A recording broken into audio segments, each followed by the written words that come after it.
Une semaine d'actualité sociopolitique qui se décrypte sur ESAE TV. Chers amis internautes, bonjour. Bon réveil, bienvenue sur Info Hebdo de ce samedi. Lorsque ministre prend la parole, ce n'est point l'homme seul qui s'exprime, mais bien une parcelle solennelle de la République qui s'élève. En sa voix résonne l'écho de l'État, la verticalité du pouvoir et le souffle de l'institution. Mais lorsque cette voix dévie, flirte avec les abîmes de l'indiscipline ou les hauteurs d'une vérité brutale, alors c'est toute l'architecture républicaine qui vacille sous le choc.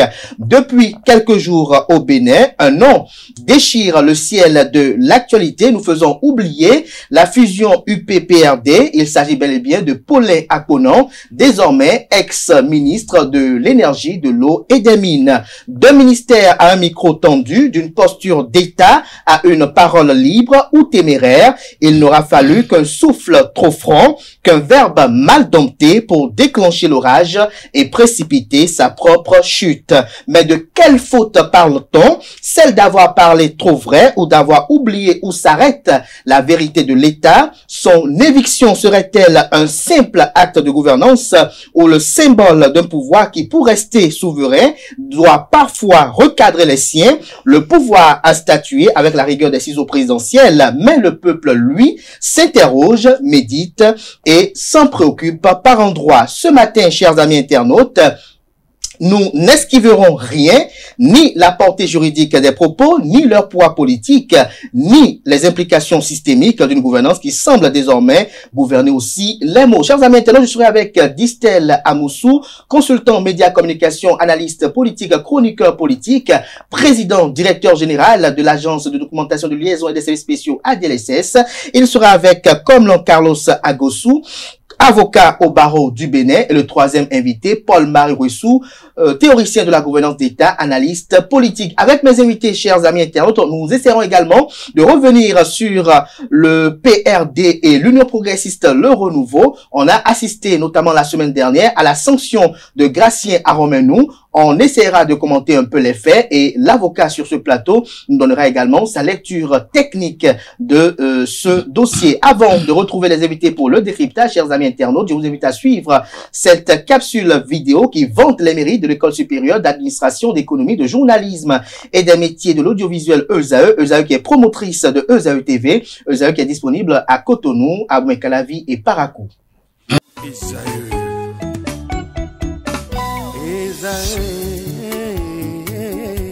Vous recherchez une école de référence pour une double formation universitaire et professionnelle de qualité? Voici l'opportunité à ne pas rater. L'École supérieure d'administration, d'économie, de journalisme et des métiers de l'audiovisuel ESAE vous offre des programmes d'enseignement en licence et en master orientés vers l'emploi qui font d'elle une référence à travers les filières de l'administration générale et territoriale, l'administration du travail et de la sécurité sociale, droit, diplomatie et relations internationales, administration hospitalière, universitaire et intendance, journalisme et métiers de l'audiovisuel et toutes les filières des sciences de gestion. Une seule adresse, www.esae.bj.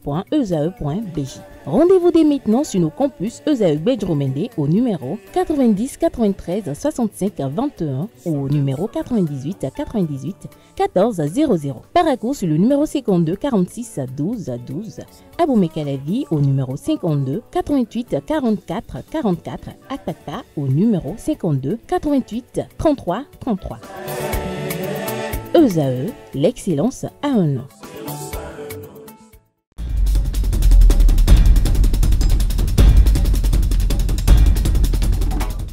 Le décryptage du jour, comme je l'annonçais dans le sommaire de cette émission, Komlan Carlos Agossou, bonjour. Bonjour. Merci d'avoir accepté l'invitation. C'est un plaisir de vous avoir ici ce matin. C'est moi qui vous remercie. Je rappelle que vous êtes avocat au barreau du Bénin. Merci d'être là. Distel Amoussou, bonjour. Bonjour Kader, bonjour Maître Agossou, bonjour amis téléspectateurs. Je n'ai pas évoqué Dr Paul-Marie Ruessou parce que vous ne l'avez pas encore mentionné. Merci beaucoup, Paul-Marie Ruessou. Bonjour. Bonjour Kader. Oui, mais écoutez, Distel m'a fait l'amitié de m'inviter la dernière fois. Ah bon? Oui, le café bière. Et vraiment, Vous avez pris du café ensemble, vraiment? J'ai pris du café. À la source. Du café bière. À la source du bloc républicain. À la source du bloc républicain, c'est partout. Mais là, tout de suite, les amis, on s'interroge de savoir, on espère que vous n'avez pas pris ce café au point dans de se mettre en route pour le bière. Ah, ok. Même s'ils ont eu tendance à me saouler. Et lui, et le ministre conseil, je vais pas appeler le nom. Ils ont eu tendance à me saouler. Mais je suis pas encore saoulé. Vous n'êtes pas encore saoulé. Mais il y a une situation qui saoule quand même depuis quelque temps les populations, les Béninois, tous ceux qui sont passionnés de l'actualité politique nationale au Bénin. Il s'agit de propos tenus par le désormais ex-ministre de l'énergie, de l'eau et des mines Paulin Akpona. On a tous écouté ces propos-là, lesquels propos ont suscité des interrogations. Après, il y a eu des décisions qui ont été prises. Mais d'entrée de jeu, je me retournais vers l'avocat qui est sur ce plateau, donc le jeu, Maître Carlos Agosou. Lorsque vous avez écouté, lorsqu'on écoute Paulin Akpona dans cette déclaration-là, quelles sont les implications juridiques de ces propos? Merci, M. Achirou.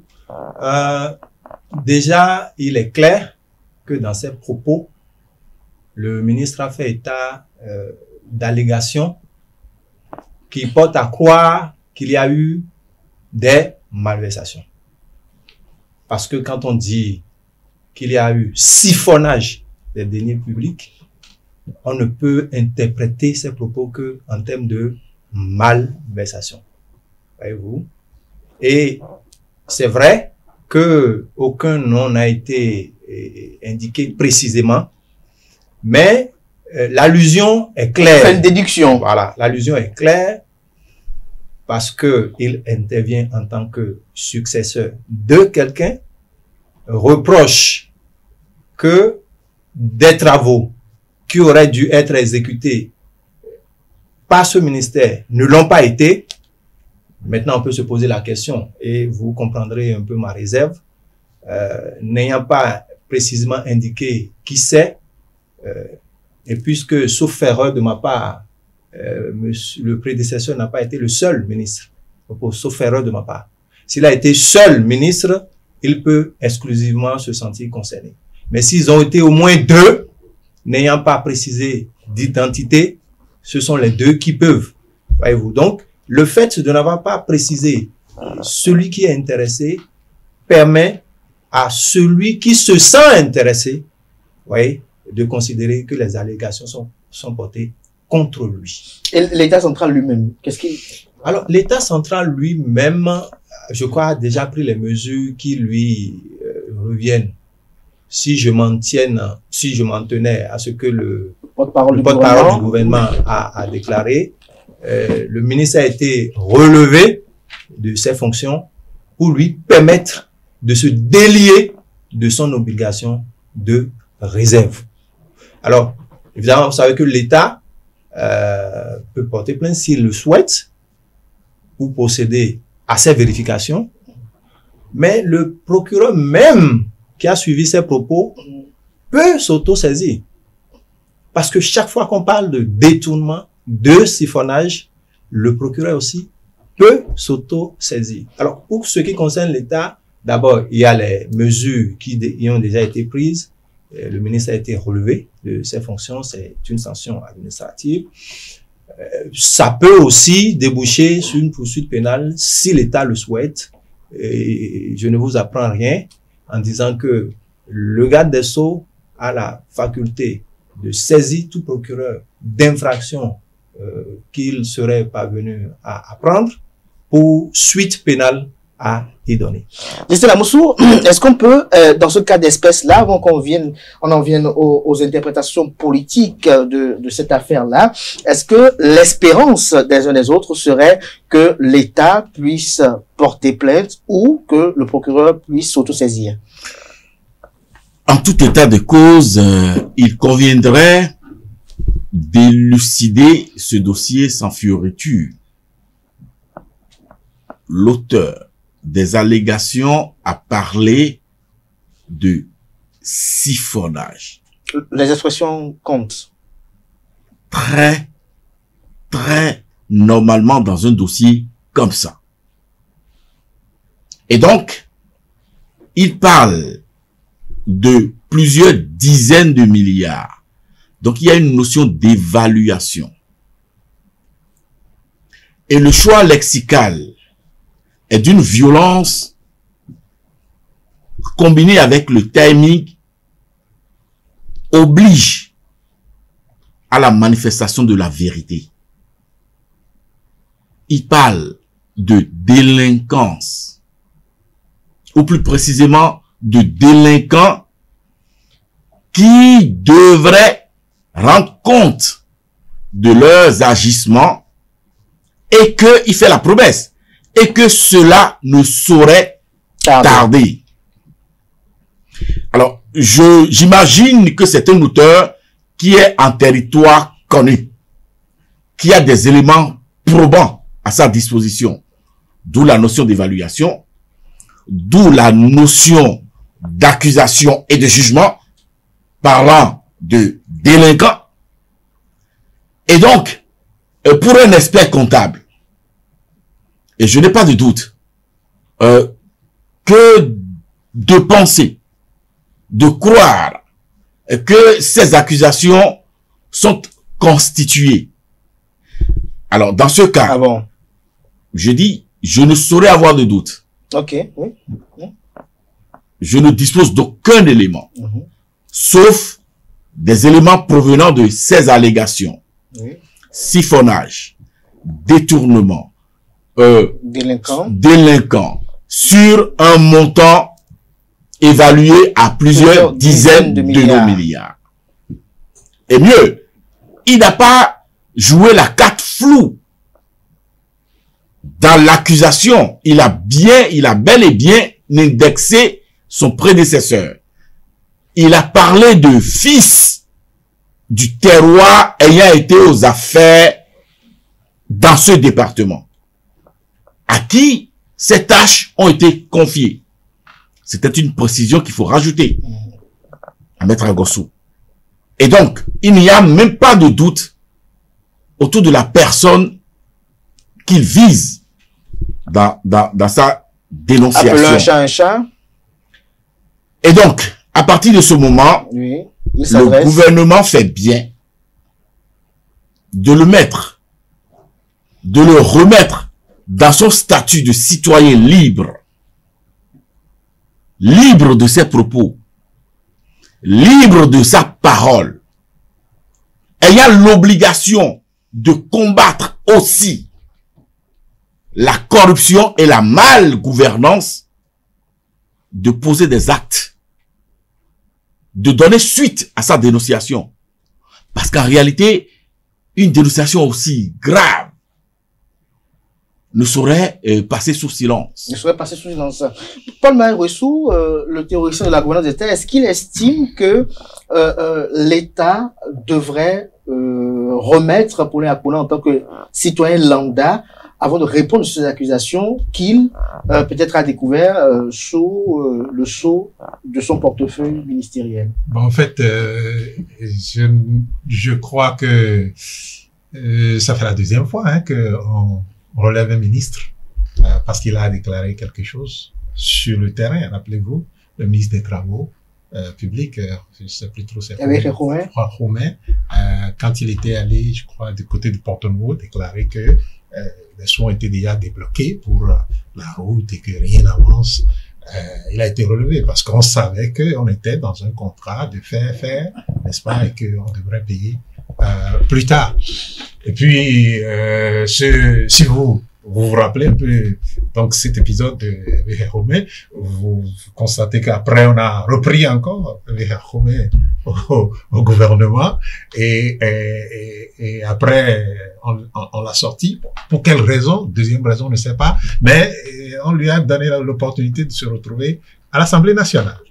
On a donné l'opportunité. Oui, bien sûr, puisque il y a eu quand même une guéguerre avant qu'il ne soit intégré à l'Assemblée nationale, et on a repris son suppléant qui était donc le coordonnateur des ministres conseillers. Voilà. Donc vous voyez, c'est pas nouveau que Paulin Akpona soit relevé de ses fonctions pour cette déclaration qui à mon avis, lève le voile sur quelque chose. Nous avons vu un gouvernement qui a dit tout le temps, c'est lutte contre la corruption, lutte contre tout, lutte contre ceci. Et puis, brutalement, comme ça, de l'intérieur, quelqu'un lève le voile pour nous dire, ben, écoutez, il y a pire que ce qu'on n'a jamais vu dans le Bénin en matière de corruption et nous dit tout cela. Il est relevé de ses fonctions. Bon, on espère que qu'il va revenir un peu comme Romain. Mais moi, ça me fait mal pour le ministre. Ça me fait mal. C'est quelqu'un que j'ai rencontré en 2017. On a échangé un peu. Je sais que c'est quelqu'un qui est assez simple et free. Mais je pense qu'il a été, ses émotions ont été grisées par sa présence en ce milieu-là, d'où, justement, un ministre que vous connaissez bien, conseiller, pour faire des injures presque tous les jours à des personnalités. Vous parlez de qui? Je parle du ministre conseiller Badamassi avec qui il était. Donc, je ne sais pas s'il y a eu un effet d'osmose ou de contamination qui a fait qu'il s'est senti... il était mal entouré. Qui s'est senti lui aussi libre de vouloir prendre la parole, de dire ce qu'il a dit, parce que ce qu'il a dit est suffisamment grave, comme je crois, comme Maître aussi l'a dit. Maître l'a dit et Distel l'a dit, c'est suffisamment grave ce qu'il a dit. Et je crois qu'il faut donner une suite à ça, mais nous savons qu'on ne donnera pas une suite à ça, c'est pourquoi très rapidement... Ah bon, vous pensez qu'il n'y aura pas de suite? Non, le cas Romain là... Elle est beau de botte par rapport quant à une probable saisine peut-être du procureur spécial. Audition. Je voudrais croire qu'il y aura une chute, mais moi je le dis d'emblée qu'il n'y aura pas une chute. Connaissant le modus operandi, du gouvernement ou du président de la République, et connaissant aussi un peu l'histoire de ces phénomènes-là qu'on voit, il n'y aura pas une chute à ça, mais il nous aura permis quand même de constater que si on veut aller au fond, la question de la lutte contre la corruption reste à régler au Bénin. On va y revenir tout à l'heure. Maître Carlos Agossou, dans le contexte où l'État ne porte pas plainte, où le procureur spécial ne fait pas une auto-saisine de l'affaire, est-ce que le citoyen lambda qui est désireux de connaître la vérité a des procédés juridiques pour se fait quand même enclencher les leviers ou actionner les leviers quant à une issue favorable de ce dossier, pour ne pas dire à la révélation de la vérité? J'y arrive. On parle ici de détournement de deniers publics. Oui. Et quand on parle de deniers publics, ce sont vos impôts, ce sont nos impôts, voyez-vous, qui sont concernés.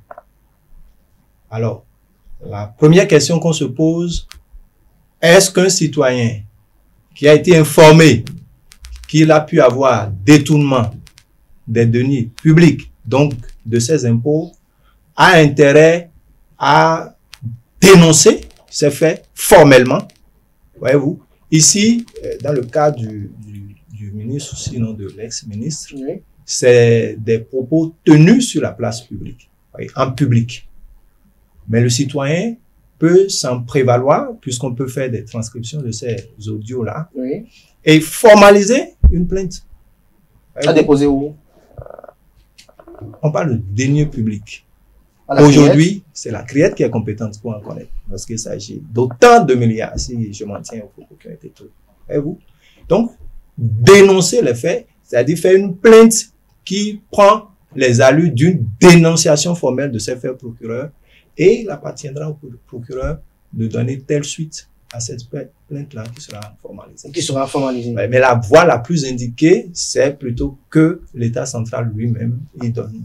Parce que là, il y aura de la volonté derrière, quand même. Voilà. Il y aura de la volonté derrière. Merci de le préciser. D'ici là, ma question à votre niveau, c'est de savoir, le ministre Paulin Akpona était là en tant qu'acteur politique ou en tant que ministre de la République lorsqu'il a tenu ces propos-là?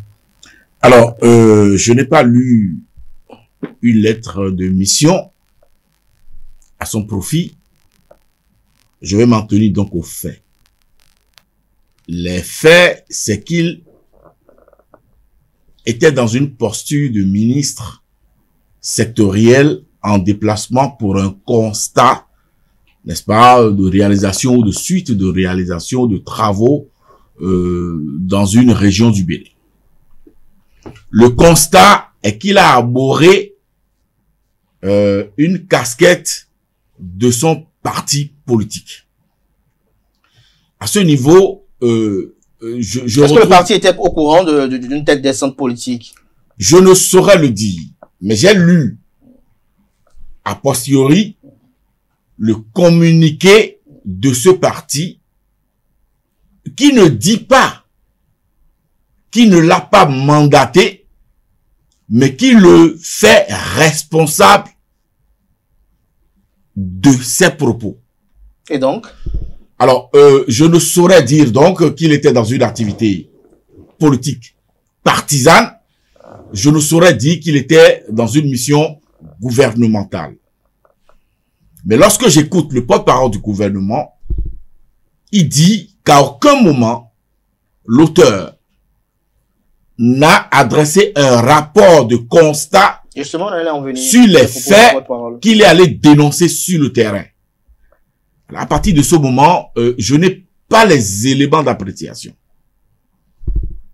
Autrement dit, je ne peux que supputer autour. On ne peut pas dire clairement, est-ce qu'il était en mission républicaine, est-ce qu'il était en mission pour son parti politique, ou c'était une initiative personnelle entre acteurs politiques? Je n'ai pas d'ordre de mission. D'ordre de mission. On va revenir tout à l'heure par rapport aux propos tenus par le porte-parole du gouvernement, mais Paul-Marie Ouessou, est-ce que vous avez lu le communiqué du bloc républicain?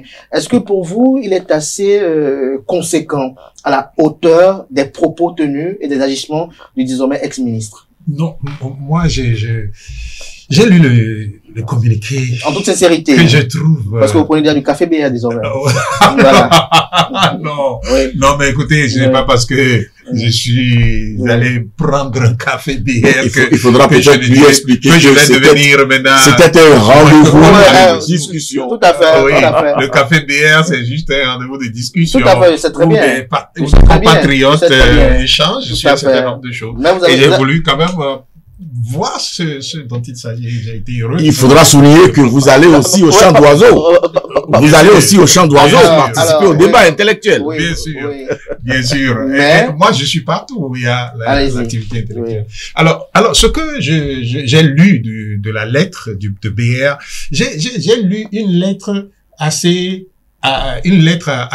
bizarre à mon goût. Bizarre, en ce sens que, vous vous rappelez le limogeage du ministre Adambi. On a été très radical sur ce qui a été fait que nous n'avons pas. Jusqu'à ce jour, on n'a pas démontré quand même. On n'a pas démontré, mais là, on a quand même des éléments palpables, d'une certaine gravité. Et le parti se contente de dire, bon, écoutez, c'est sa responsabilité à lui, ce n'est pas notre responsabilité. Mais pire, Distel veut un peu jouer sur les mots, et puis au Caleta un peu quoi. Mais la réalité est que le monsieur Paul Akpona, c'est Paulin, c'est Paulin Akpona. Oui. Donc monsieur Paulin Akpona, jusqu'à ce que ne soit limogé, est ministre de notre République. Ensuite, monsieur Paulin Akpona est membre du BR et il se retrouve sur le terrain, donc avec les deux casquettes, et il porte une casquette du BR. Et je me suis demandé, sommes-nous déjà en campagne? Lui qui m'a dit ici, vous vous rappelez que, ouais, non, le président Talon, l'administration fonctionne normalement, il n'y a pas de campagne, mais là, on était en pleine campagne, où il parle d'amener de l'eau aux populations, où il vante les mérites du président de la République, il vante les mérites de ce que lui, de ses actions à lui, puis qu'il va amener de l'eau en très peu de temps, moins de 3 mois, ce sera fait.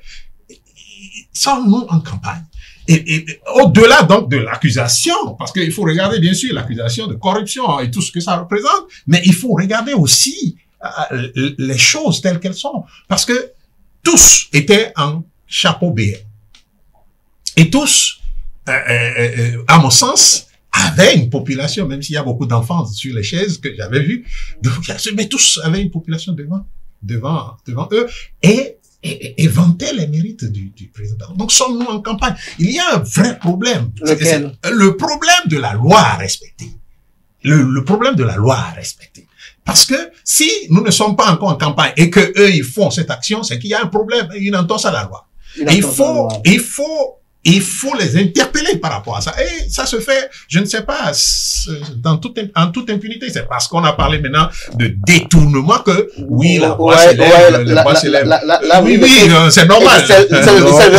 Je vais non, s'il vous plaît. Vous allez permettre aussi. En 2 secondes. Oui, vous allez permettre. Maître aura la parole, il n'y a pas de souci. Non, justement, il a interpellé mon parti. Oui, je vais revenir à vous. Toujours par rapport au parti. Se calmer un peu. Oui, toujours par rapport au parti, Paul Marie Ouessou, avant, si Maître Carlos Agosso permet, si bel et bien. Est-ce que vous ne trouvez pas assez tard le communiqué du Bloc républicain? Le communiqué est venu à pour ce que je sais, parce après que le limogeage. Ces propos ont été tenus le samedi, ouais. si je ne me trompe. Et on n'a rien eu le lundi, le mardi. Et c'est quand il y a eu limogeage que le communiqué sort. Oui, c'est un peu dommage. C'est un peu dommage que ça vienne tard comme ça. Parce que la réaction aurait été, mais le problème est que, en réalité, le communiqué aurait été diffusé le lundi. Le lundi, on aurait compris que le parti réagit au tôt, quoi. Mais en réalité, c'est que le parti a été forcé par le limogeage à réagir. Et ceci rappelle que si on avait fait ça dans le cas, par exemple, de Maître Adrien Ombedi, parce que les injures sont venues du même côté. Vous vous rappelez? Les injures les plus amères sont venues du même côté. Si on avait fait ça dans le cas de Maître Adrien Ombedi, je crois qu'on n'en serait pas là avec l'UPR aujourd'hui. Tout à fait. Merci à vous. Le militant d'Estelle Amoussou, vous nous dit quelque chose? Écoutez, je ne suis pas mandaté pour venir parler au nom du Bloc républicain, mais je tiens à relever 2 ou 3 éléments. Lesquels? Le premier, c'est que le Bloc républicain est un parti bien structuré, bien organisé.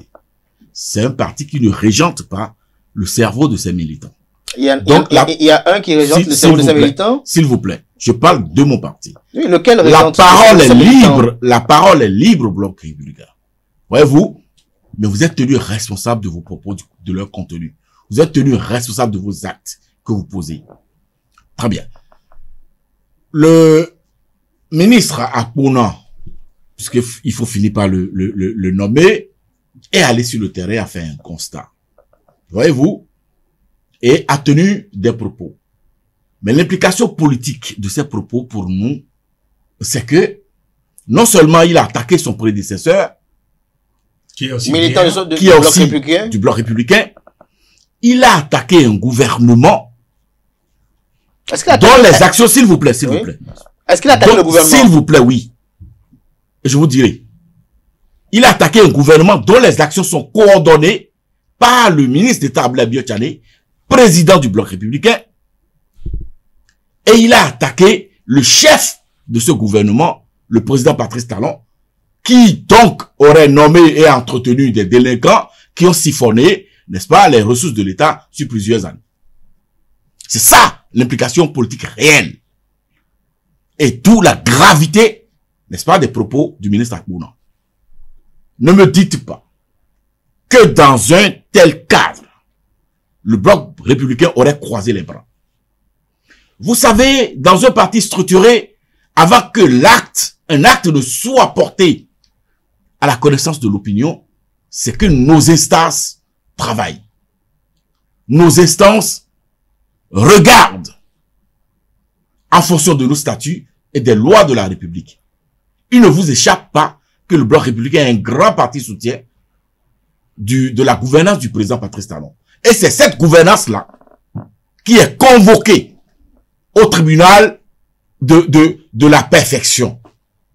Donc, c'est le président Abdoulaye Biotchane, coordonnateur de ce gouvernement, de cette gouvernance, qui est convoqué.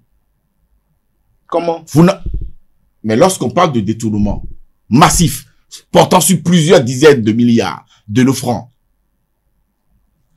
laissé passer sur plusieurs années par un gouvernement, et que le coordonnateur de ce gouvernement, des actions de ce gouvernement-là, s'appelle le grand camarade Abdoulaye Biotchane, et que c'est son militant de son parti qui le dit, ne dites pas que le communiqué est venu après, et c'est comme si le bloc républicain était dans la posture d'absoudre la gravité des propos du camarade Akuna. Oui, mais juste, lorsqu'on reste dans votre logique de gravité des propos tenus, alors ça veut dire que le communiqué n'est pas à la hauteur de l'appréhension des propos tenus. S'il vous plaît, je ne sais pas si vous avez lu le communiqué. Le communiqué a souligné la gravité des propos. Oui. Le communiqué a dénoncé, n'est-ce pas, l'atteinte aux valeurs que porte le bloc républicain. Le communiqué a parlé, a stigmatisé les attaques entre camarades au sein du parti. Et le communiqué a réaffirmé, n'est-ce pas, ses engagements à poursuivre le soutien indéfectible, non marchandable aux actions du gouvernement du président Patrice Talon. Donc le communiqué, pour moi, simple, oui, comportait tout. Sauf une chose. Laquelle? La marche vers la vérité. Écoutez, vous savez une chose. Lorsque un parti veut parler, un parti veut s'exprimer à travers un communiqué, surtout un communiqué, le format de communiqué, il y a une structuration qu'on observe. Tout à fait. Et puis c'est une question de test. Il y a une structuration aussi pour évoquer aussi ce que je demande. Évoquer quoi? Il n'appartient pas au bloc républicain de dire voilà, il faut traîner le camarade devant la justice, il faut faire ça. Vous avez parlé de forme tout à l'heure. Il y a des formes pour le dire. Ça, c'est notre forme à nous, et c'est la forme qui convient. Stella Moussou ne dira pas le contraire s'il était consulté. Je ne sais pas de quoi vous parlez. Maître Carlos Agossou, faut que c'est dans le débat, comme l'a dit. Je ne sais pas de quoi vous parlez. Et Paul Maïwessou dit Stella Moussou avec les mots. Lorsque vous avez suivi le porte-parole du gouvernement sur cette actualité, qu'est-ce qu'on peut retenir selon vous? Je note que le porte-parole du gouvernement fonde le limogeage du désormais ex-ministre sur la nécessité de le délier de son obligation de réserve. Alors, on peut estimer qu'il y aura une suite. Ou en toute logique, on peut penser qu'il devrait avoir une suite. Parce que quand on le délie de cette obligation de réserve, c'est-à-dire qu'il ne soit plus tenu, en fait, il dit, mon passage à ce poste m'a permis de découvrir que. À partir de ce moment, il faut lui donner l'occasion, si après ce limogeage, les suites appropriées judiciaires sont données pour le laisser libre d'apporter les éléments de clarification nécessaires. Donc, on peut penser, à travers déjà ce communiqué cette intervention du porte-parole du gouvernement, qu'il devrait avoir suite à donner à ces propos. À ces propos-là. Mais est-ce que vous pensez qu'il est nécessaire qu'il soit démis de ses fonctions avant qu'il puisse contribuer à la manifestation de la vérité? Pas forcément. Parce qu'en fait, le gouvernement aurait pu récupérer ces propos et leur donner une suite en les validant quelque part. C'est-à-dire, c'est des faits, effectivement, le porte-parole dit, il n'a pas fait un rapport au président de la République. Mais voilà que ces propos ont été tenus. Donc, il aurait pu ne pas être sanctionné, on le laisse. C'est vrai que ça serait quand même un peu bizarre que celui à qui on reproche de n'avoir pas fait un rapport, c'est-à-dire donc n'ayant pas observé la procédure, une forme convenable, ce serait quand même un peu bizarre qu'on ne le sanctionne pas. Mais ce que je veux surtout souligner, c'était qu'on aurait pu récupérer ces propos et leur donner une suite judiciaire sans pour autant forcément considérer que lui-même devrait être poursuivi pour ces propos. Voyez-vous? Donc, votre question, c'est de savoir est-ce que c'était nécessaire Tout à fait. de le limoger. On pouvait ne pas le limoger et donner quand même une suite pénale à ces faits. Et il interviendrait comme témoin, voyez-vous, de ces faits. Mais son limogeage ici, à mon avis, c'était surtout parce que il n'a pas observé les formes et l'obligation de réserve nécessaire.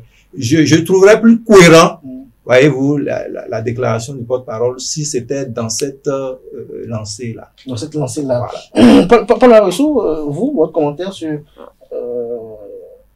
les propos du porte-parole du gouvernement?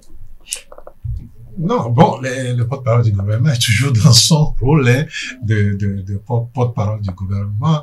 On lui a enlevé le titre de ministre pour qu'il, dans son statut de citoyen, se sente libre. Mais vous savez bien, le BR est là comme parti pour nous confirmer que même en tant que citoyen, simple membre du BR, on ne fait pas n'importe quoi. Quand Dambi l'a fait, je ne sais pas ce qu'il a fait jusque-là, hein, à Dambi. Je ne sais pas ce qu'il a fait. Si peut-être Distel est plus informé, peut nous informer sur ce qu'il a fait exactement pour qu'on le débarque du gouvernement comme ça. Mais ce qui moi me fait mal, c'est que quand je me mets à la place du président Talon, je ne peux qu'avoir mal. Franchement, quand vous mettez dans la peau du président Talon, vous ne pouvez qu'avoir mal. Voilà ce que nous avons toujours dit sur la question de la réforme, comme il le dit, structurel et institutionnel. Et fonctionnel. Et fonctionnel, voilà. Les gros mots que je dis, elle aime bien utiliser. Alors, voilà que, vous voyez, il est encore là, président de la République. Et sous lui, regardez la guéguerre entre son ancien ministre et son ministre, enfin, ces deux anciens ministres, on va dire désormais, n'est-ce pas, et la guéguerre entre eux, et ils sont du même parti. Imaginez maintenant qu'ils ne soient pas là, qu'ils ne soient plus là. Vous voyez, à peu près, ça ne peut que faire mal de se sentir comme ça. Mais pour ce qui est de ce que le porte-parole a dit, le ministre, enfin, le ministre Apona, je le connais très fidèle là, au président Talon, hein, très, enfin, c'est un militant de première qui est resté fidèle. Je vous l'ai dit, je l'ai rencontré en 2017, vraiment les propos qu'il a tenus moi, de tout le temps, j'essaie d'être un peu critique pour défendre le président Talon dans le temps. Je ne le vois pas en train de devenir un opposant au président Talon, donc il sort du gouvernement et devient un opposant qui entame une action contre les malversations qu'il y a eu sous le président Talon. Je ne le vois pas en train de faire ça là. Et aussi, vous savez, en cette période où je dis le président Talon doit avoir très mal, non seulement du point de vue de l'avenir qu'il essaie de préserver, mais dont on voit le jeu se jouer sous ses yeux déjà, mais aussi le fait que, vous voyez, autour de lui, j'ai comme l'impression qu'il est seul dans son combat, quoi. Il est seul. Patrice Talon. Oui, il est seul. Parce que ceux qui sont autour de lui, je dis, le ministre est quand même une personne très proche de lui. Et l'autre, rappelez-vous, le ministre Dambi, il a souligné tout à l'heure que on lui a confié la charge ministérielle, mais pas que ça. Le ministre Dambi avait beaucoup de missions sous le président Talon. On lui faisait beaucoup confiance sur un certain nombre de choses. Mais regardez comment ça se termine. Et le président Talon est encore au pouvoir. Donc, moi, je pense que il s'agit pas d'espérer que quelque chose va se produire ou va se faire. C'est pour d'ailleurs mettre fin aux polémiques qu'il a été sorti du gouvernement tout de suite. Parce que, dans le cas Khomé, dès qu'on a sorti du gouvernement, vous avez vu, l'affaire s'est tue. Et nous aurons le même événement, l'affaire va se taire pour que le gouvernement continue de fonctionner normalement, tout en laissant les ministres aller sur le terrain. Sauf que ne feront pas le cas, oui, par rapport au propos du porte-parole du gouvernement. Sauf que ici, nous ne sommes pas dans le même contexte que le cas du ministre Hervé Heromé. Ici, il conviendrait d'observer le timing. Nous sommes à quelques mois des élections, dont les enjeux sont connus. Ici, nous observons que très rapidement, le groupe parlementaire Les Démocrates, donc de l'opposition, avec 12 députés, n'est-ce pas, a déposé une recommandation aux fins d'enquête parlementaire pour donner suite aux propos du ministre Akpona. Donc, les contextes ne sont pas les mêmes. Ici, il y a pour moi, citoyen béninois, nécessité, urgence, qu'on fasse de façon impérative la lumière sur ce dossier. Nous parlons des ressources du contribuable, de vous et moi. Du béninois lambda, cousin à moi, Diakotomé, qui a acheté un sachet de Pure Water. Et je suis de ceux qui dénoncent avec véhémence et la dernière rigueur, n'est-ce pas, cette légèreté qu'on pourrait décrier dans toute forme de gouvernance. À partir de ce moment, je ne prends pas comme monnaie comptante les déclarations ou les allégations du ministre Akpona, mais je dis qu'il faudrait par tous les moyens l'amener à faire les preuves de ces allégations-là.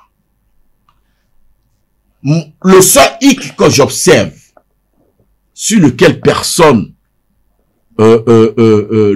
n'embraye, oui. C'est bien cela. La fin des propos du porte-parole? Non. C'est que pour poursuivre un ministre, ou qu'il soit ancien ministre, il faudra activer la Haute Cour de justice. Tout à fait. Et de 1990 à ce jour, jamais cette cour n'a été activée. Est-ce que nous aurons l'occasion, pour une fois, devant des accusations péremptoires, mais de cette gravité, activer la Haute Cour de justice? Je me pose la question parce qu'on parle de criette, on parle de procureur. Non, nous n'y sommes pas. Nous parlons de ministres du gouvernement, qu'ils soient anciens ou nouveaux. Est-ce que le gouvernement, les institutions de la République vont admettre, faciliter, n'est-ce pas, l'activation de la Haute Cour de justice pour permettre aux Béninois lambda, n'est-ce pas, d'avoir toute la lumière sur ces accusations-là? Sinon, ça va être le chou gras de l'opposition. Sinon, ça va être l'élément de langage fondamental des forces politiques de l'opposition. Et ça va poursuivre, ça va enfler ce que j'appelle l'infodémie. C'est-à-dire la pandémie de la désinformation dans notre pays et contre le pouvoir de la rupture.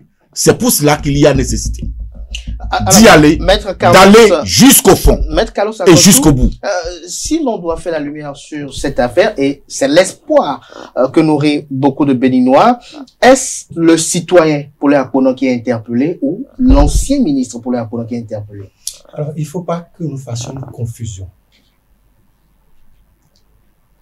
Il n'est pas allégué contre Paulin Akpona des faits de corruption ou de détournement de deniers publics. C'est lui qui dit que, si je dois caricaturer, mon passage m'a permis de constater que ceux qui sont passés avant moi, ou en tout cas l'un de ceux qui, si je m'en tiens à ce que aux clarifications apportées par M. Amoussou, oui, mon prédécesseur s'est livré à.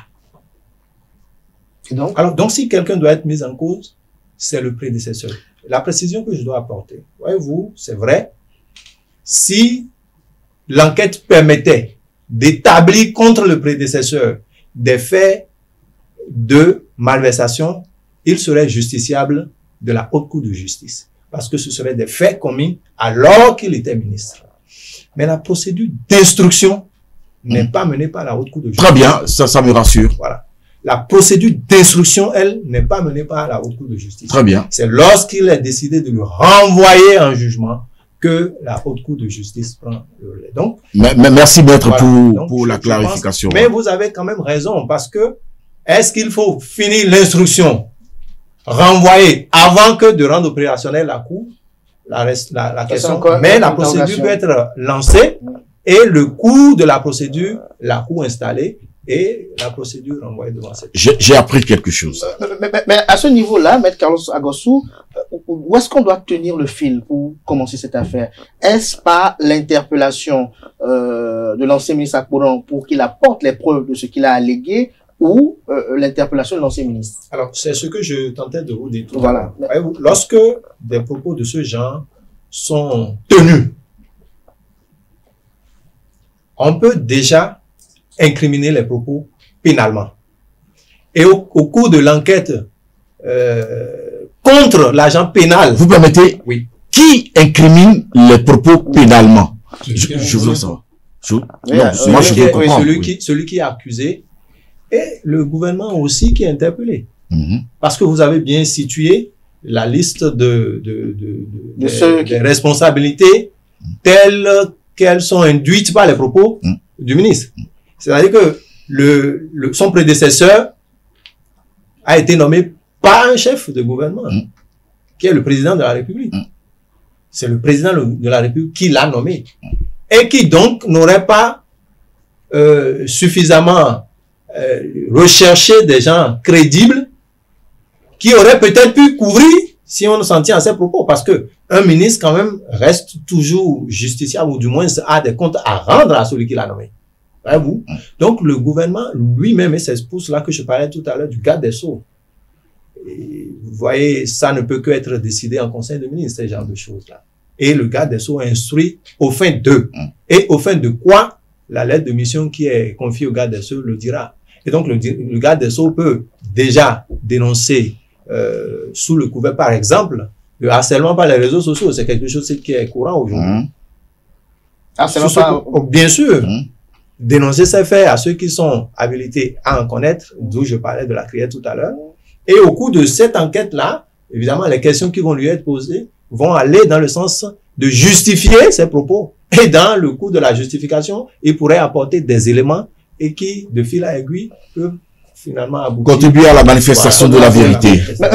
Mais Paul-Marie Ouessou, dans tout ceci, il y a quand même des gens qui ont vu leurs espérances écourtées, qui sont encore restés sur leur faim. C'est-à-dire que lorsqu'ils ont vu que les leviers ont été actionnés avec la consultation du Parlement pour le remplacement du ministre Akponan, il y avait quand même des BR qui espéraient probablement peut-être que une confiance leur soit faite. Mais on a constaté que, comme dans le cas du feu ministre de l'enseignement secondaire technique et de la formation professionnelle, on a encore élargi un portefeuille ministériel, alors que peut-être on aurait peut-être pu penser à d'autres acteurs politiques. Paul-Marie Ouessou.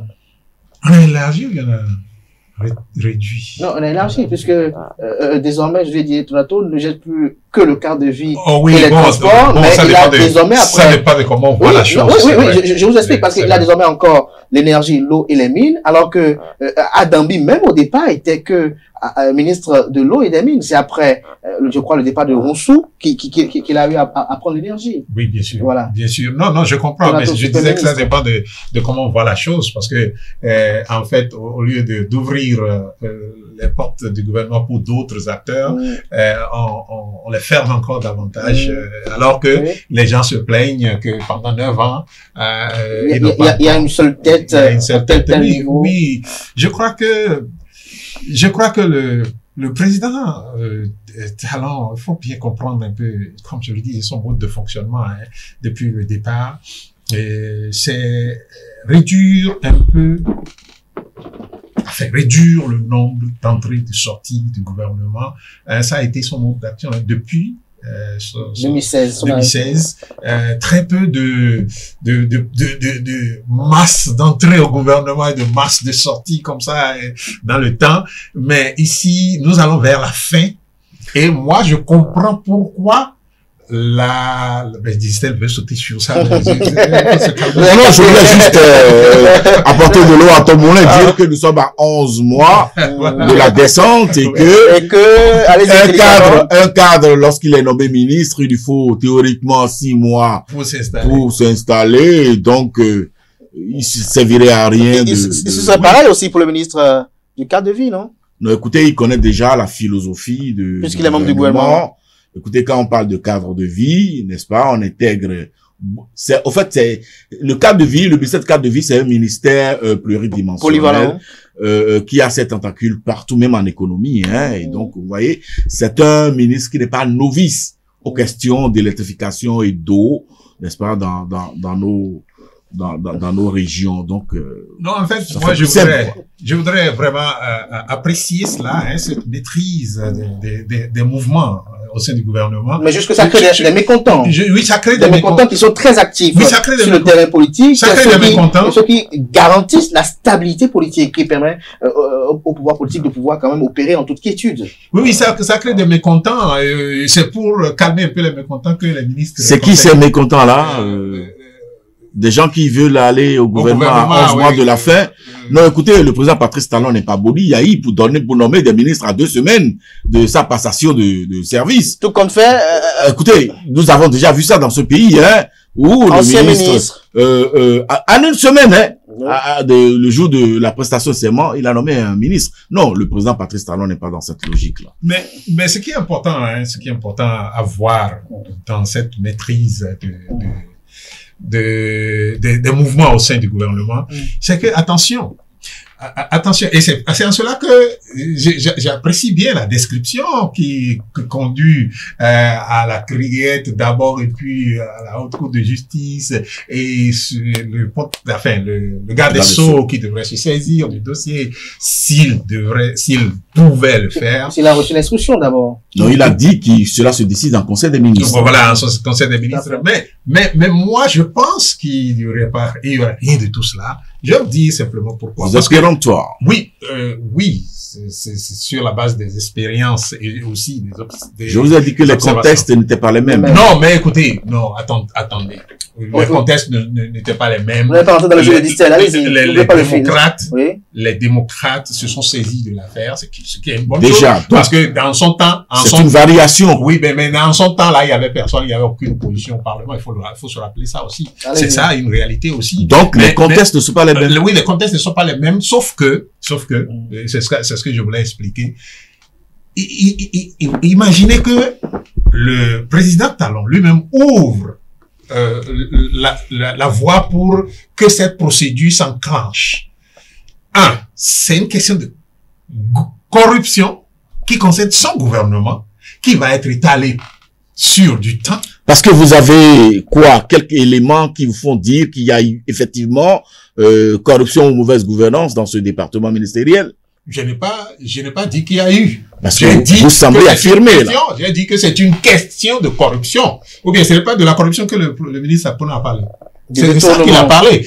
Et donc, c'est une question de détournement qui va s'étaler dans le temps, qui va noircir le tableau qui n'était déjà pas reluisant dans le temps, et ça va s'éterniser jusqu'aux élections. Et vous voyez ce que ça fait pour la cote du gouvernement et pour la mouvance, le parti BR et tout le reste. Donc je pense, et ça c'est mon avis, que d'ici là, nous ne verrons plus rien sortir du côté du gouvernement. Oui, je voulais préciser, ce n'est pas parce que des enquêtes seraient effectivement ouvertes par rapport à de tels propos, en fait, que ces propos seraient récupérés et traduits en justice, que ce sera à l'issue de l'enquête établi qu'il y a eu effectivement des faits. Parce que il y aura des vérifications dans ce sens-là.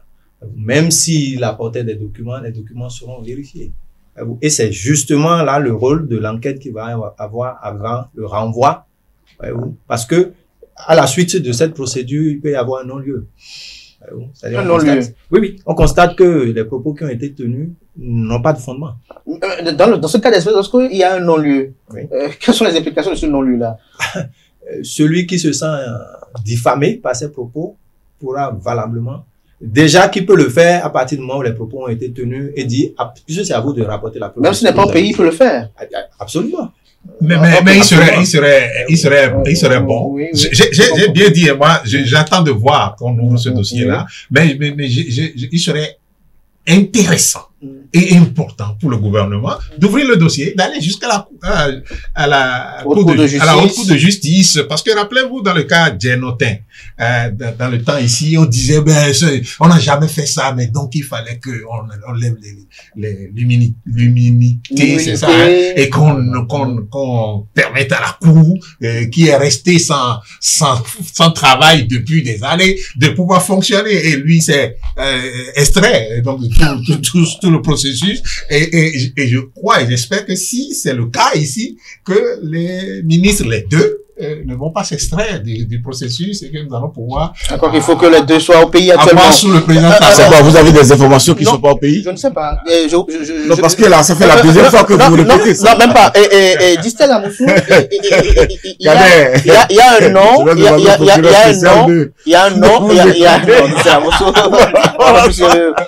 y a un nom que vous n'avez pas évoqué quand même, mais qui a été assez viral sur la toile, dans les minutes qui ont suivi ce limogeage, celui du ministre conseiller Rachid Gbadamassi. Certains estiment que Paulin Akpona aurait été victime d'une manipulation politique ou qu'il serait tombé dans un piège politique. Alors, ceux qui l'ont estimé vous ont certainement donné des éléments. Moi, je ne l'ai pas estimé. Donc, je ne me vois pas en train de répondre à cette question. Moi, rien ne concerne... Enfin, politiquement, dit Stella Mossou, vous êtes du bloc républicain, qui a intérêt à ce que Sam Seydou Adambi soit affaibli dans la 8e circonscription électorale? Qui vous dit qu'il y a une tentative de mise en faiblesse de quelqu'un, ou qui vous dit... En toute honnêteté, dit Stella Mossou, lorsque on en vient à dire aux populations que le fils du terroir, qu'est Sam Seydou Adambi, a eu à avoir des ressources pour des réalisations qu'il n'aurait pas eu à réaliser, quelles sont les implications politiques sur le terrain? Je vous ai dit tantôt les implications politiques. L'auteur de ces allégations a attaqué le gouvernement. À qui profite cette action politique, dit Stella Mossou? Il est le seul à nous dire. Sur le terrain. Il est le seul à nous dire. Qui? Mais l'auteur. Vous êtes du bloc républicain. S'il vous plaît, oui, mais ce n'est pas une action, c'est pas des propos du bloc républicain. Oui, l'analyse politique, lorsqu'il regarde, lorsqu'il jauge les propos tenus, tout ce qui a été organisé là samedi là, à qui récolte le gain politique si... Alors, il n'y a que l'incongruité pour récolter ce gain dont vous parlez, simplement parce que le gouvernement du président Patrice Talon a un repère, le programme d'action du gouvernement. Et lorsque vous prenez le volet électrification et eau, n'est-ce pas, de la zone ciblée de Parakou, écoutez, il y a des actions qui sont prévues. Et vous observerez qu'il y a eu des réalisations. Et vous observerez, alors nous parlons, qu'il y a des réalisations en cours. Si on parle politique. Et pour finir, il y en a qui restent à engager. Voyez-vous, et tout ceci, c'est au bénéfice de nos populations. C'est le plus important. Oui, je suis d'accord avec vous. Un parti politique n'est pas un centre de rééducation morale pour personnes adultes. Je suis d'accord avec vous. Un parti politique, c'est un milieu de croc en jambe, de crabe, de je ne sais quoi. Oui, d'accord. Mais c'est dans ce lot-là qu'il y a aussi, n'est-ce pas, de personnes bien intentionnées, debout, droit dans leurs bottes, qui combattent la malgouvernance, la corruption ou les détournements. À partir de ce moment-là. Allez-y, pour qu'on puisse conclure ce sujet-là rapidement. Répondre à la question. Il ne veut pas répondre à la question et il trouve... Je ne trouve pas la question parce que, pour moi, la question n'existe pas. La réalité, elle est celle-ci. Oui, c'est quoi la réalité? Elle est celle-ci. Il y a un ministre conseiller qui s'appelle Rachid Gbadamassi, qui a fait la tentative... Vous avez quelque chose contre lui? Écoutez, nous parlons de sa zone. C'est pourquoi il parle de lui. Ah non, il n'a pas de zone. Le ministre conseiller. Il était à cette activité politique. Un ministre conseiller. Il était à cette activité politique. Un ministre conseiller a des attributions nationales. Pourquoi vous Mais en politique, lui, il a quand même un fief. Ça, il faut pas l'oublier. Tout à fait. Il a un fief. Alors vous parlez du ministre conseiller ou vous parlez de l'homme politique Rachid Gbadamassi? Je voudrais comprendre. Non, laissez-le aller au bout de ses idées. Non, je voudrais comprendre. Non, attendez, vous allez le comprendre. Allez-y. Prenez celui dont je parle. De toute façon, il s'appelle Rachidi Badamassi. Ok, c'est son nom. Rachidi Badamassi a fait la tentative de retourner au Parlement et ça a été un échec cuisant. Et depuis, vous avez constaté, depuis quelques années ou mois, on va dire maintenant, il va sur le terrain, soit donner du riz ici, soit donner ceci là, et soit faire ceci là, n'est-ce pas? Et nous voyons ça tout le temps. Et ça, il ne le faisait pas. C'est après son échec qu'il a commencé. Non, je voudrais savoir. C'est moi qui pose la question. Est-ce que c'est après son échec qu'il a commencé par faire ça? Paul-Marie, allez-y. C'est son mode de fonctionnement. C'est le mode de fonctionnement depuis plus de 20 ans. C'est le mode de fonctionnement. Depuis plus de 20 ans.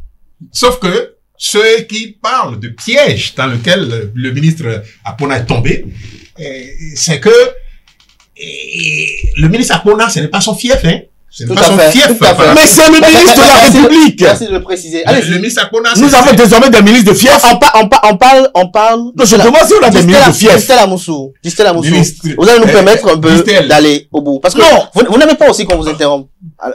Non, je pose des questions parce que est-ce que nous avons désormais n'empêchez pas dit que le ministre Akpona ça n'est pas son fief. Est-ce que nous avons désormais des ministres de fief? Ok, donc ce n'est pas le fief de Poulain Akpona. Est-ce que le ministre n'a pas de... Mais c'est ce que vous avez dit. Ok, d'accord. Mais est-ce que nous avons désormais des ministres de fief? Est-ce qu'un ministre en tant qu'acteur politique n'a pas de fief?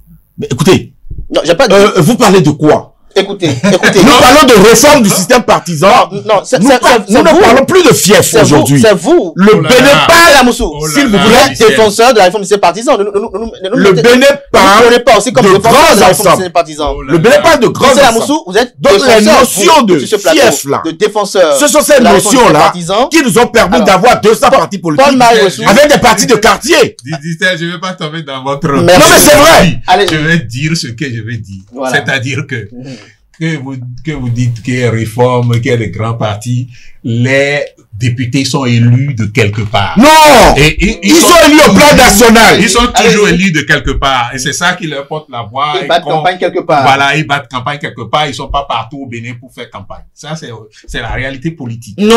Donc, ça, c'est du passé. Paulin Akpona, là où lui fait campagne, c'est Savé. Ce n'est pas Parakou.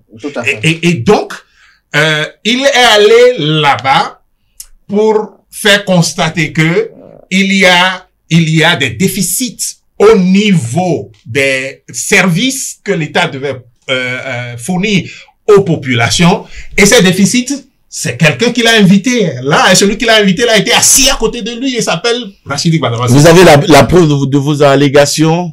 Ah ben écoutez, lui, le ministre, le ministre lève et puis voilà, les propos qu'il a tenus, c'est hautement politique et on peut analyser les propos. Alors, si vous voulez, on va aller dans les détails des propos.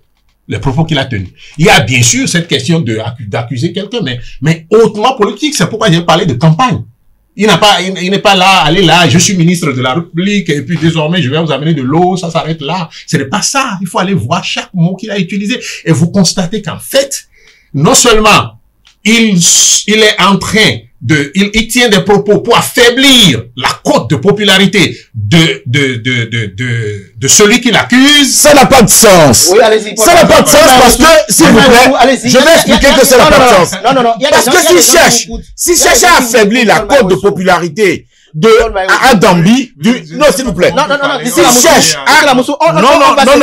S'il cherche, écoutez-moi alors, en premier. S'il cherche, non, ça n'a pas de sens parce que d'abord.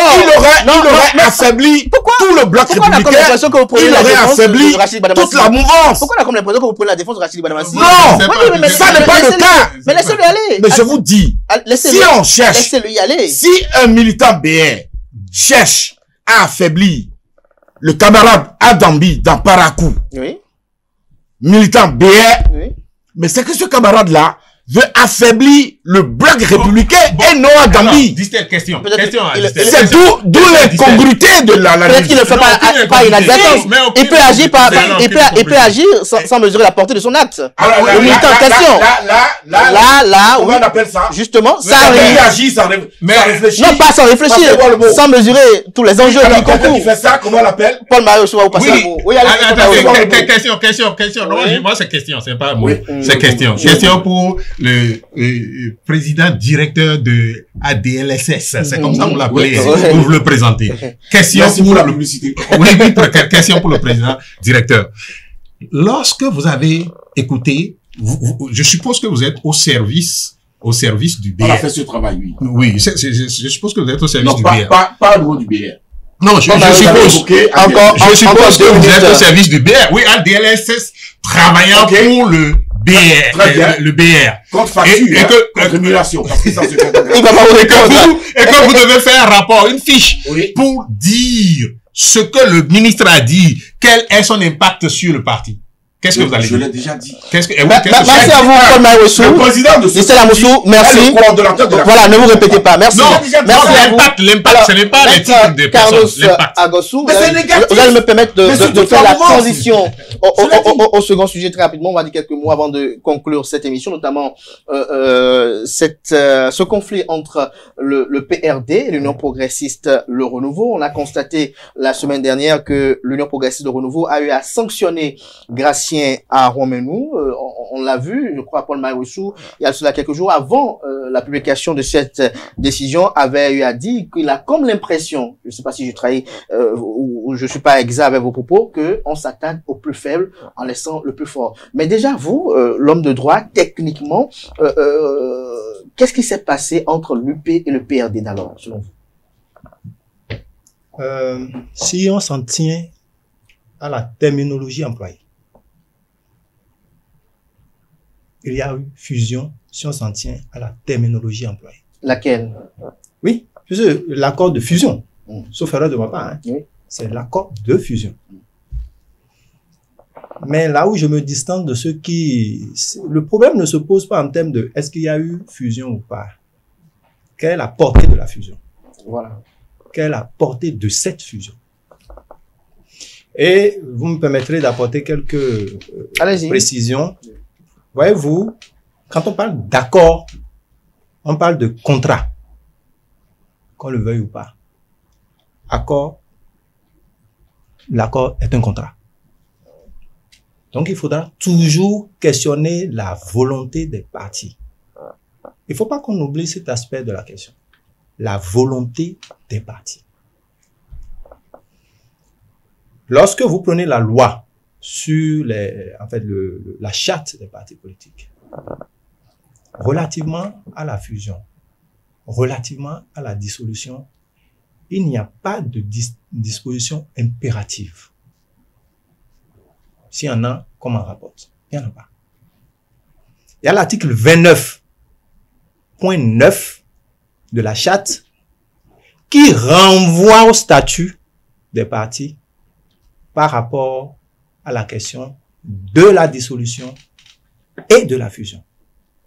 Il s'ensuit que chaque parti doit prévoir, et c'est ce que la disposition dit, je n'ai pas le texte sous les yeux, sinon je vais vous le lire.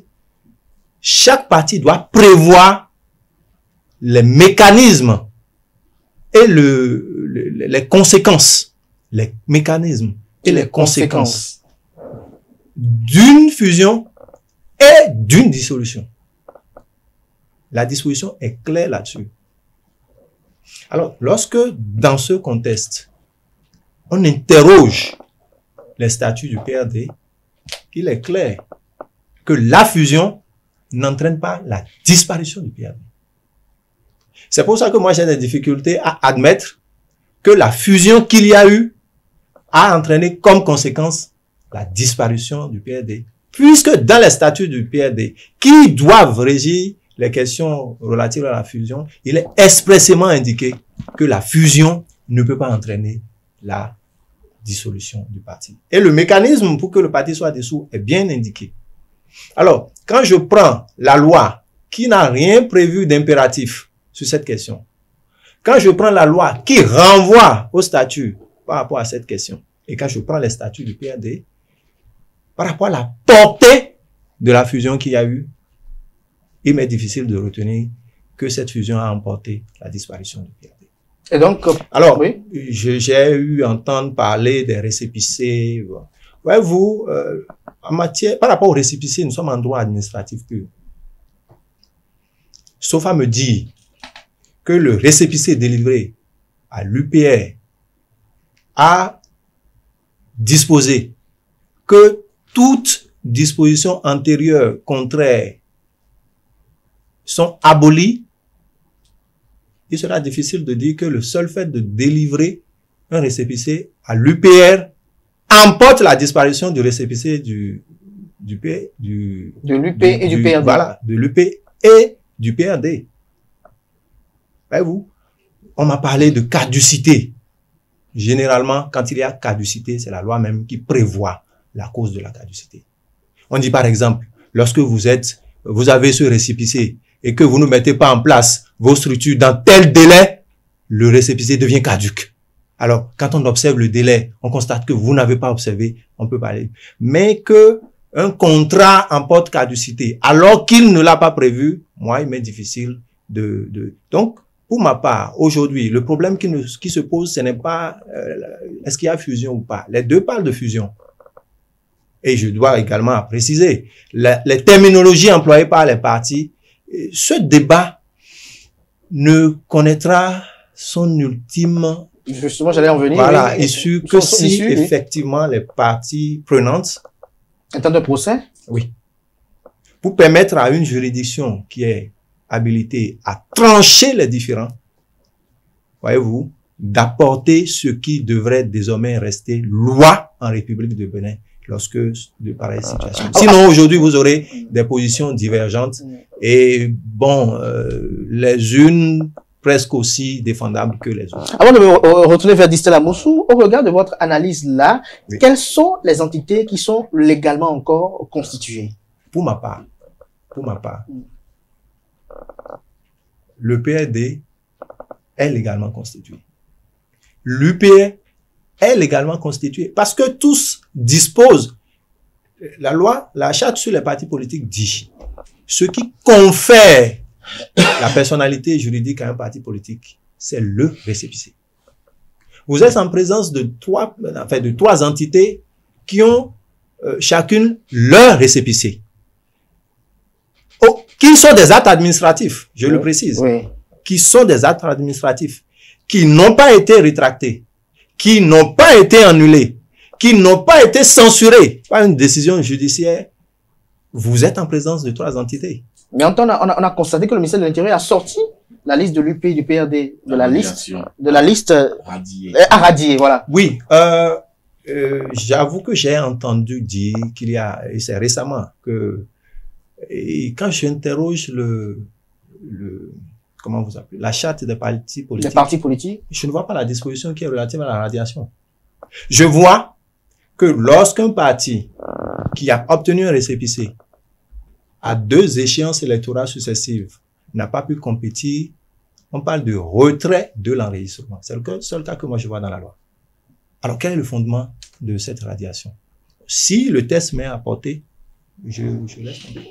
Le seul cas où, oui, le seul cas où on peut parler de retrait d'enregistrement, c'est celui-là où le parti n'a pas pu justifier d'avoir participé, après avoir obtenu cet enregistrement, n'a pas pu participer à 2 élections. Oui, moi je voudrais juste quand même, je voudrais quand même avoir un éclaircissement parce que comme il est là. Vous voulez poser une question? Oui, bien sûr. Bon, il est là. Mais parce que qu'il a dit, il a dit, de toute façon, on va dire péremptoire, comme le dit Distel. Il a dit que le récépissé de l'UPR existe. Mais le récépissé de l'UPR est presque dénoncé par la lettre de Maître Adrien Moubedi qui dit qu'il n'y a pas eu congrès constitutif.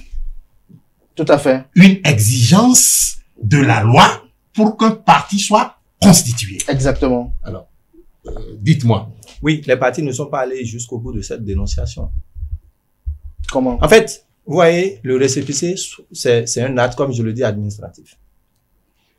Il peut être rapporté par celui qui l'a rendu, dans les conditions prévues par la loi. Il peut être retoqué judiciairement. Mais quand on quitte ce cadre juridique, je ne vois pas une autre façon d'annuler cet acte-là. Il y a un principe en droit administratif qu'on appelle le principe du préalable. même lorsqu'un acte administratif vous fait grief, vous êtes tenu de l'exécuter jusqu'à sa rétractation ou son annulation. Et je trouve que nous sommes... Je ne dis pas que la situation est simple. Non, non, la question... C'est une situation complexe. Oui, oui, la question, maître, ici, la question... Est-ce que le PS... Il y a deux alimentaires. Justement, s'il n'a pas fait le constitutif. Alors que tous les autres partis... On regarde même de la charte des partis politiques. Est-ce que un parti qui n'a pas de congrès constitutif peut normalement être considéré comme un parti politique? Mais a reçu l'acte administratif quelque part. Non, en fait, oui, parce que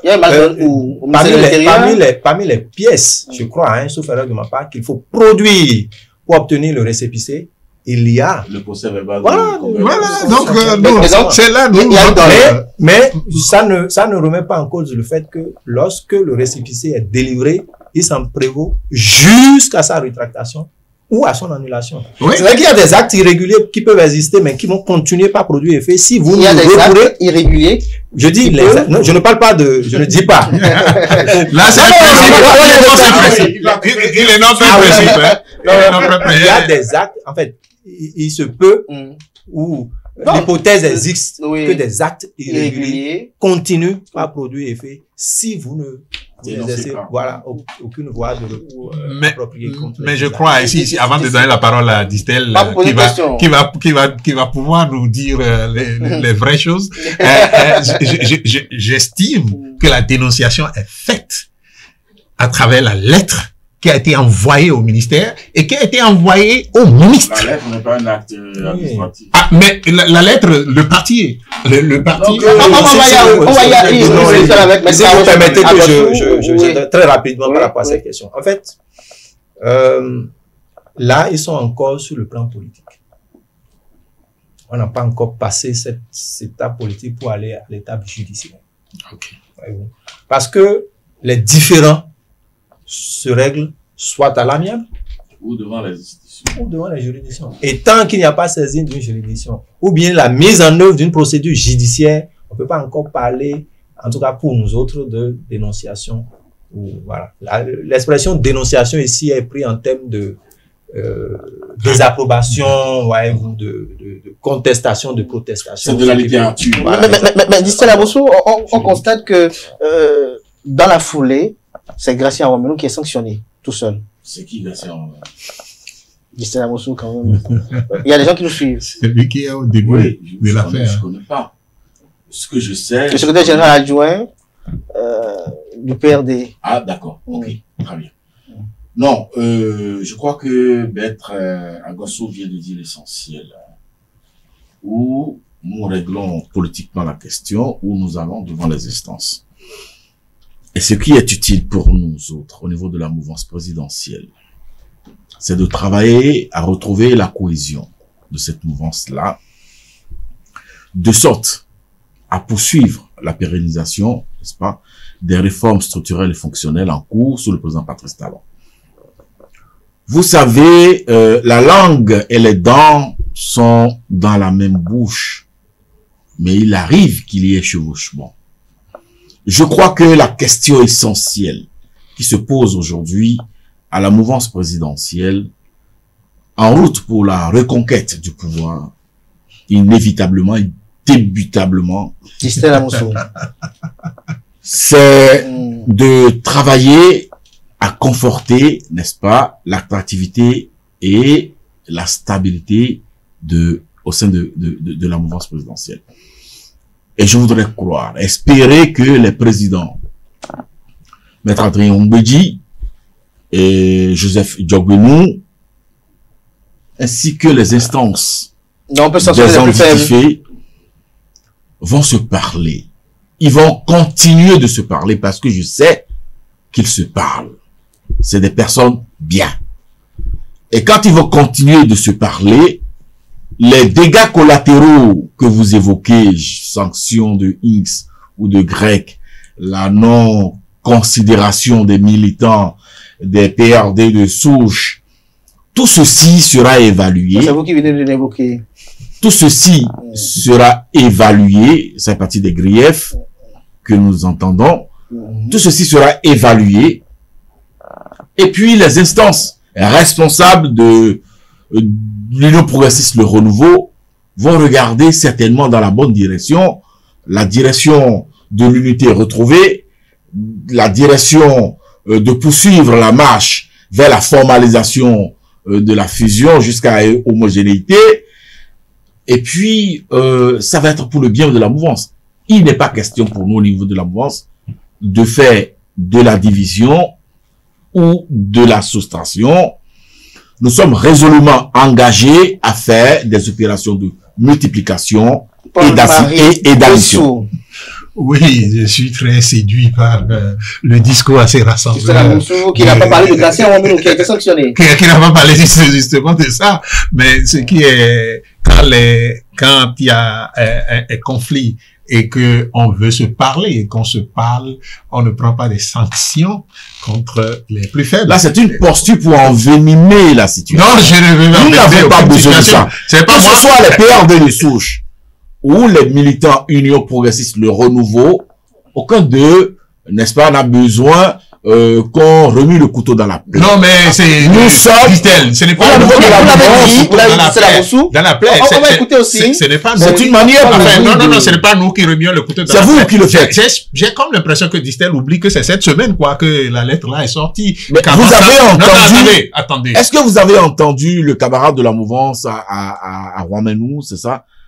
Vous l'avez entendu dire quelque chose? Non, mais écoutez, il a écrit une lettre avant, mais après sa demande d'explication. Il devrait dire Vous l'avez entendu? Il devrait dire quoi? Ça veut dire que c'est un militant discipliné. La demande d'explication, la réponse, tout ça là, ce sont des actes qui sont de nature, la demande d'explication, la réponse à la demande d'explication. C'est des faits passés, j'ai dit, il n'est plus de besoin aujourd'hui de remuer le couteau dans la plaie. Mais nous avançons parce que nous avons du terrain à gagner. Mais ça, c'est pour vous, voyez-vous, est-ce que le camarade de la mouvance qui a été sanctionné, vous l'avez vu sur un plateau, vous avez vu une correspondance de protestation? Comment on ne verra pas pourquoi vous protestez à sa place? Pourquoi vous n'allez pas pour sur un plateau actuellement? Vous ne verrez pas sur un plateau actuellement. Pardon? Vous ne verrez pas pour actuellement aussi sur un plateau. Sur un plateau. En fait, Distel. C'est un citoyen libre ou pas? En fait, Distel, ça, c'est... Tout comme Gracia Ouamounou. En fait... laissez-le. Mais justement, Distel veut nous faire la politique de l'autruche ici, là. Nous ne voulons pas faire la politique de l'autruche. C'est quoi la politique de l'autruche? Oui, mais c'est enfoncer la tête dans le sable en sachant que le dernier vient... L'autruche est de quelle couleur? Si vous passez votre temps de répondre, de couleur verte. Non, moi, c'est en couleur. Parce que là, moi, c'est en couleur bleue. Non, je suis bleu dans tout ça. Oui, d'accord, je réponds pas. Distel, c'est ce qui est clair. La lettre de monsieur Ouamounou est déjà, parle avant et après la démission. Vous évoquez quelle lettre?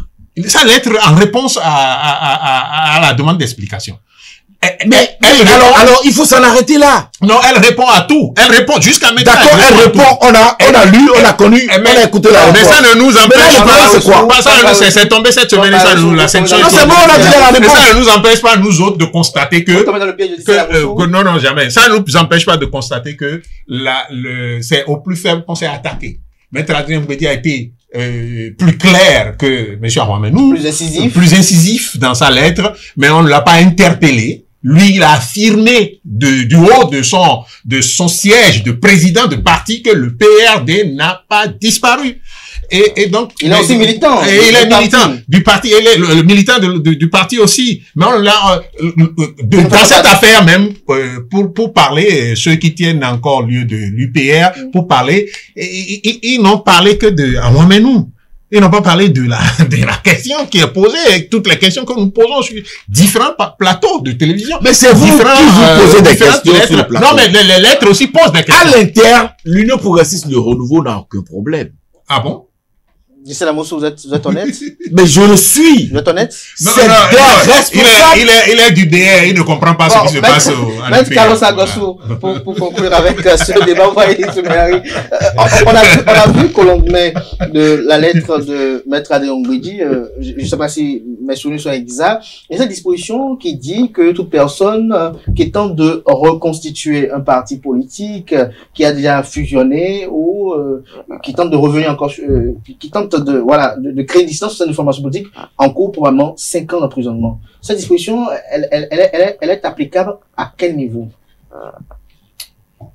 Je ne sais pas de quel. Moi, j'ai pas vu. On n'a pas fait attention à cette disposition. Si je pouvais avoir le test. Maître Agosou, il a raison, il n'est pas constitué pour lui le parti. C'est un test de la République, mais que je n'ai pas. C'est vrai que le fait d'animer, voyez-vous, en fait, des partis irréguliers, en fait, d'animer un parti de façon clandestine. Voilà, merci.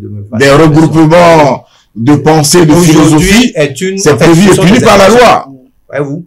Donc mais vous voyez, chaque fois, il faut toujours qu'on aille au procès pour savoir. Parce qu'on peut aller à un procès. Non, Maître Agosou invite au procès simplement parce que c'est un avocat. Non, je ne suis pas au procès. Mais je dis, on ne peut pas trancher certaines questions sans aller devant les instances. Voilà, parce que nous ne sommes pas juges, vous et moi. Et comme ça. Un juge, quand il prend la parole en public, il n'est pas juge. Il faut qu'il siège en cette qualité d'abord. Tout à fait. Ouais, non, nous n'irons pas au procès. Merci à vous. Nous allons nous en j'indique juste ce que la loi prévoit. Nous, c'est un bloc républicain. Non, la mouvance présidentielle. La mouvance présidentielle. Je ne suis pas la Pardon? Même au prix des dollars. Je ne suis pas l'auteur de ce que vous évoquez. Vous êtes très amis, invitez-le sur votre plateau. Non, je vous ai posé une question, je n'ai pas dit que s'il vous plaît. Elle a dit, elle l'a pas dit. J'ai dit même au prix des dollars. Je ne sais pas de quoi vous parlez. Distel Amosou, aujourd'hui, Distel ne sait rien. Je préfère ne rien savoir. Merci à vous, Distel Amosou. Je rappelle que vous êtes chroniqueur politique, analyste politique, président directeur général de l'agence de documentation de liaison et d'essais spéciaux à DLSS. Merci également à l'avocat Barreau du Bénin qui a pu sacrifier son agenda parce que les avocats, c'est un thème de minutes, d'heures. C'est des honoraires, de leur agenda. Merci à maître Carlos Agosou pour ce sacrifice. On espère que ce ne sera pas le dernier. Je suis là. Merci à vous également, Paul-Marie Ouessou, également de répondre toujours à l'appel quand le besoin se fait sentir. Je rappelle que vous êtes théoricien de la gouvernance d'État, analyste politique. Merci à vous également, chers amis internautes, pour l'attention que vous accordez à nos différents programmes télé sur ESAU TV. Soyez-en remerciés, je dirais même soyez-en bénis. Merci pour l'attention. On se donne rendez-vous dans quelques heures pour Free Week. Jusque-là, portez-vous bien et belle suite de programmes sur ESAU TV.